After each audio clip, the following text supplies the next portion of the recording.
right to vote is a cornerstone to our democracy. All of us have the right to vote privately and independently at our polling locations.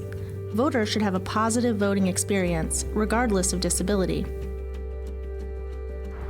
I'm just checking outside to make sure all the signs are in place. I'm checking to make sure there's nothing in the pathway that would cause any problems with those that have disabilities.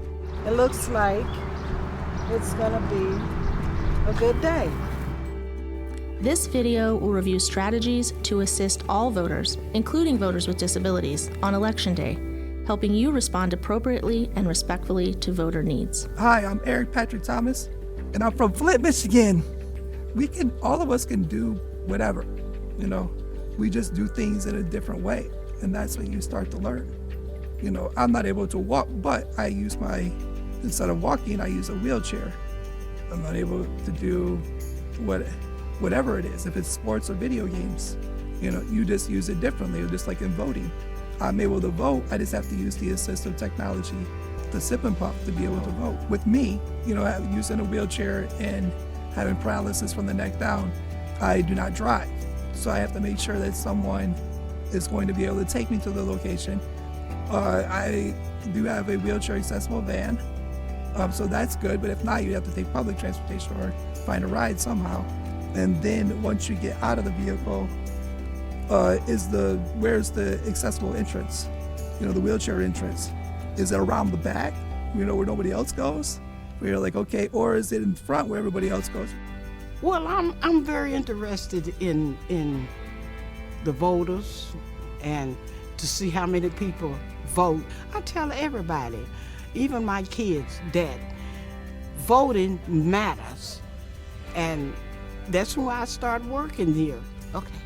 Accessibility is for everyone, both young and old.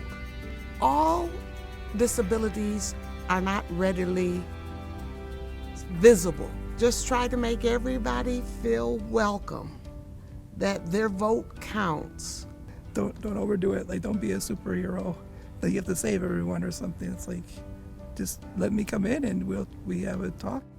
You could say, what type of equipment would you need for voting? Then just ask me. Don't make the assumptions. You could come up to me and say, oh, okay, how do you vote? And what type of equipment do you vote with? And then we will guide you in the right path.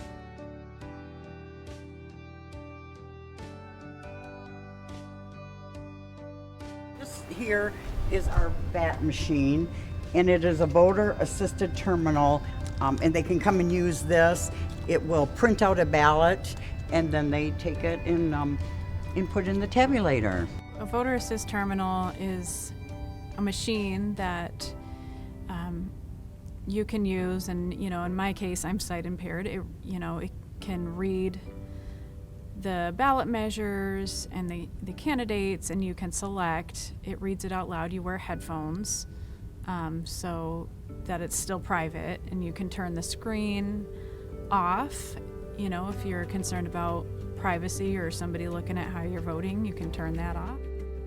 If an individual needs to use the VAT, it's their right. It's not optional. It's how they need to access the election process. It's their right legally. Make sure they're plugged in, up and running. Somebody knows how to use the machines so that the process can run smoothly. We're double checking all the people that are on the ballot.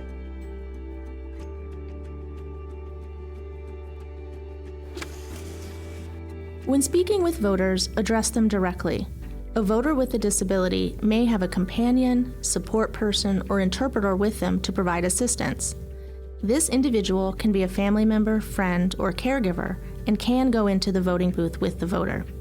Companions who directly assist in voting cannot be a voter's boss, supervisor, or union representative. Always speak directly to the voter.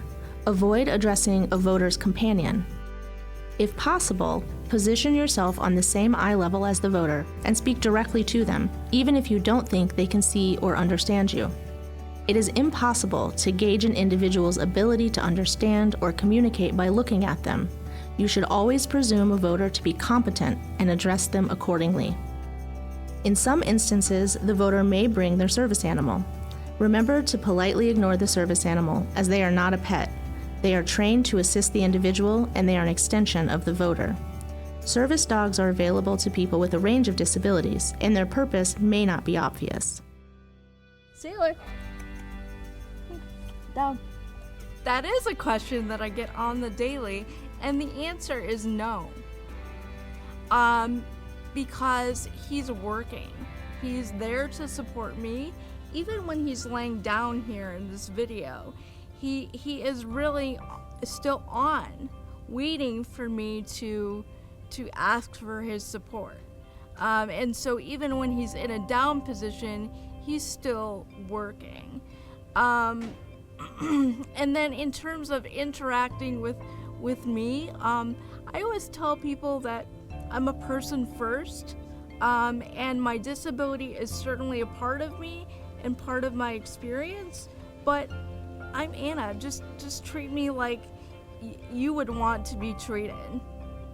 I identify myself as deaf, and there are barriers with that, as access to communication, knowing where to go and to connect with, making sure that I have the appropriate information so that I can effectively vote. Sometimes it can be a little funny when a person who maybe will try to pull in someone who may know a little bit of sign language, or they'll pull in someone who signs a little bit, but they're not an interpreter. So for a person who's requested an interpreter, they need to provide a certified interpreter, and instead they'll pull in somebody that might be a friend or a person who just knows some basic sign language to act as an interpreter. I feel like I'm out here making my voice heard. I'm one of those people that let me get to the polls at 7 a.m. before the mad rush and get it done. And it's an accomplishment, especially with the current climate today. People are very passionate about the things they stand for and their values, and one of the ways of expressing those values is getting to the polls. All voters have the right to vote in person at their polling place. As an election worker, you play a key role in whether or not a voter has a positive experience. If you don't know your rights, you're not going to be independent. You're going to be taken advantage of. And once you start learning your rights, and and what you have, what your value is, what your belonging is to this world, for this community, that's where you get empowered.